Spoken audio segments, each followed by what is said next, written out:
इसके पीछे का कारण क्या है? इसके पीछे का कारण एकमात्र यह है कि जो कहते हैं कि मैं पुराना गुरु भाई हूं, मैं साहब के साथ रहता हूं, जो साहब का तस्वीर, जो साहब के अपने होने का बोर्ड लगा के लोगों के बीच घूमने का काम करते हैं, उन लोगों ने ये कहना शुरू कर दिया कि शिव से पहले मुझको जानो। शिव का चेहरा चमकाने के बजाय अपना चेहरा चमकाने का काम शुरू कर दिया। ये सबसे बड़े सदमा का कारण है हमारे आपके साहब के लिए, याद रखिएगा। साहब ने कहा है कि दर्द सबों ने दिया, ये सबसे बड़ा दर्द है, क्योंकि आप बांटने आए थे शिव को। उन्होंने अपील किया था हमसे, आपसे।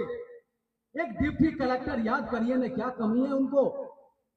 एक राजघराने की बेटी, एक एजुकेशन डायरेक्टर की बहू, साहब के पिताजी बिहार सरकार के शिक्षा विभाग के निदेशक के पद से रिटायर हुए। किस्सा कहानी नहीं समझिएगा इसे, मैंने देखा है इसलिए बोल रहा हूं। सामने बुला लीजिए। तू बोले कानों का सुना, मैं बोलूं अखियन का देखा यार। 92 से साहब दीदी के सानिध्य में सदैव बैठा हूं तो बैठा हूं, और जीवन के इस पार भी और जीवन के उस पार भी साथ चला हूं, साथ चलता रहूंगा। ये खुद से खुद का वादा है, आप सबका भी वादा है अपने आप से। आप सब भी उनके साथ चल रहे हैं, तभी तो आप यहां बैठे हैं, तभी तो हम आप एक साथ अपने शिव गुरु के इस समागम में एक दूसरे से मिल रहे हैं। सौभाग्य है हमारा आपका कि साहब दीदी क्या आशीर्वाद की बारिश हो रही है।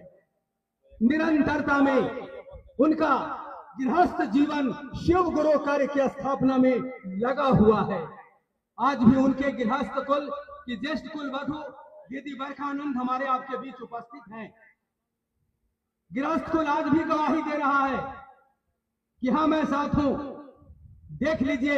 लेकिन गृहस्थ कुल से निकल के आए वो दो आदमी, राजघराने की बेटी, एजुकेशन डायरेक्टर की बहू, डिप्टी कलेक्टर की पत्नी, याद रखिएगा। हम आप तो कालीन पे बैठते हैं, हमको आपको बैठने के लिए तो दरी चादर बिछाए जाते हैं आज।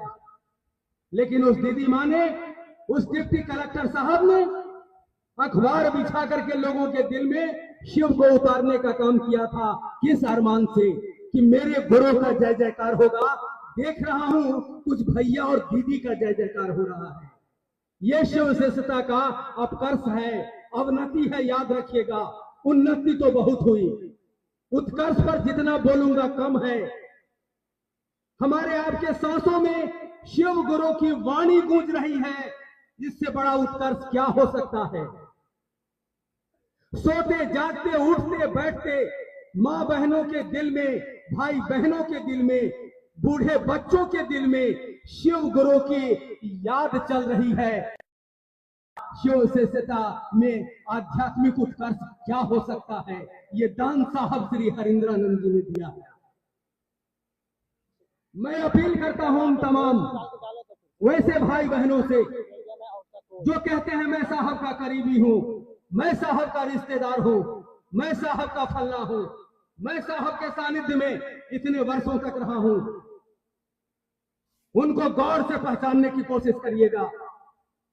आप उनके साथ एक सप्ताह गुजारने का काम करिएगा। उनके किरदार से बू आएगी कि वो शिव की स्थापना नहीं, अपनी स्थापना चाहते हैं।